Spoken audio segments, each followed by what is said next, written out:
ہم نے اللہ سے بغاوت کر دی. کیا جمعے کے دن صرف اللہ بلاتا ہے؟ یہ جمعے میں اتنے کیوں آتے ہیں اور باقی دنوں میں کیوں نہیں آتے؟ یہ کیسی وفا ہے؟ اور ایسا وفاؤں والا اللہ کہ زمین بولے اے اللہ اجازت دے میں گلستان کالونی کو نگل جاؤں، سمندر بولیں مولا اجازت دے ہم چڑھ جائیں، فرشتے بولیں اے اللہ اجازت دے ہم انہیں ہلاک کر دیں، اور جس کے سجدے کا انکار ہوا پڑا، جس کا آٹھوں بازاروں میں جس کی شریعت کا مذاق اڑایا جا رہا، وہ جس کوئی غیرت خود جوش میں آ رہی کہ یہ میرے بنے ہوئے گندے پانی کے بنے ہوئے نطفے سے بنے ہوئے میری غذا کھا کر، میرا رزق کھا کر، میری ہواؤں سے زندہ، میرے پانیوں سے زندہ، میری روٹی سے زندہ، میرے دیے ہوئے گوشت سے زندہ، میرے دیے ہوئے نظام سے زندہ، یہ میرے ہی منکر بن گئے. 1500 روپے کا ملازم آپ کو چائے کی پیالی نہ دے تو آپ کہتے چل چھٹی کر، ہم کوئی اور رکھیں گے. اور جس نے اتنا بڑا وجود بخشا، آنکھوں میں چراغ جلائے، کانوں میں خون لگائے، دماغ میں برق کی روئیں دوڑائیں، دل کو دھڑکایا، سارے بدن کے تو خون پہنچانے کا نظام چلایا،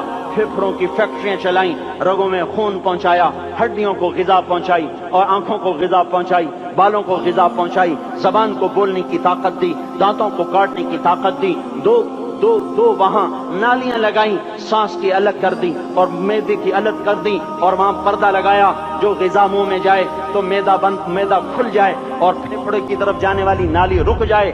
جو اللہ اتنی حفاظت کرے کہ آپ کا لقمہ آپ کے معدے میں جائے، وہ دو ہی تو یوں ساتھ ہیں بالکل یوں ایک ساتھ. اور وہ اللہ اتنی طاقت والا کہ سانس کی نالی بند کرے اور معدے کی نالی کا منہ کھولے اور غذا کو منہ میں سے گزار کر وہ معدے میں پہنچائے، پھر ایک زبردست طاقتور نظام چلائے، اس کو توڑ کے آنتوں میں پہنچائے، پھر کروڑوں قسم کی فیکٹریوں کو حرکت دے اور اس میں سے خون کو کھینچے، غذاؤں کو کھینچے، پھیپھڑے کو غذا، خون کو غذا، خون خود غذا لے کے چل رہا، آنتوں کو غذا، دماغ کو غذا، ہڈیوں کو غذا، ناخن کو غذا. ایک ناخن کھینچ لے تو ہم کیا کریں؟ کیا میرے مولا کا نظام ہے؟ یہ ہمارا قبرستان ہے، مردہ سیل باہر نکل رہے اور ناخن کی شکل میں باہر آ رہے، پھر آگے جا کے اور سخت ہو رہے. تھوڑا سا ناخن زیادہ کٹ گیا، سارا دن سی کرتا ہے، سارا دن ہائے کرتا ہے. یہی ناخن میرا رب کھینچ لے تو ہم تو ایک ناخن کا شکر ادا نہیں کر سکتے. یہ جوڑ بنا دیے، سیدھا کر دے تو ہم اسی کا شکر ادا نہیں کر سکتے. میرے بھائیو، یہ سب کچھ کر کے پھر ہم اللہ کے باغی ہو جائیں، ہے کوئی عقل میں آنے والی بات؟ ہے کوئی سوچ بچار کی بات کہ 1500 صرف دیے اور اس نے چائے کی پیالی نہ دی تو نکال دیا، اس نے گاہک کو ڈیل نہیں کیا تو نکال دیا؟ اور یہ وجود کہاں سے خرید کے لائے؟ یہ زمین کس نے بچھا کے دی؟ والارض وضعها للانام. اے میرے بندو، میں نے ہی تو تمہیں بنا کے دی. فاکہۃ، دیکھو میں نے تمہارے لیے پھل نکالا. والحب ذو العصف والریحان، میں نے ہی تمہارے لیے غلہ بھی بنایا اور بھوسا بھی بنایا. فبأي آلاء ربكما تكذبان، میری کیوں نعمتوں کو جھٹلاتے ہو؟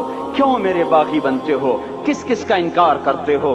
دیکھتے نہیں ہو رب المشرق والمغرب، رب المشرقین والمغربین، میں تمہارے مشرق کا بھی رب ہوں، مغرب کا بھی رب ہوں، شمال کا بھی رب ہوں، جنوب کا بھی رب ہوں. فبأي آلاء ربكما تكذبان، پھر بھی تم میرے باغی ہو گئے، پھر بھی مجھے میری نعمتوں کو جھٹلاتے ہو. خلق الانسان من صلصال کالفخار وخلق الجان من مارج من نار، تمہیں مٹی سے بنایا، جن کو آگ سے بنایا. میری فبأي آلاء ربكما تكذبان، کیوں مجھے جھٹلاتے ہو؟ کیوں میری نعمتوں کا تم انکار کرتے ہو؟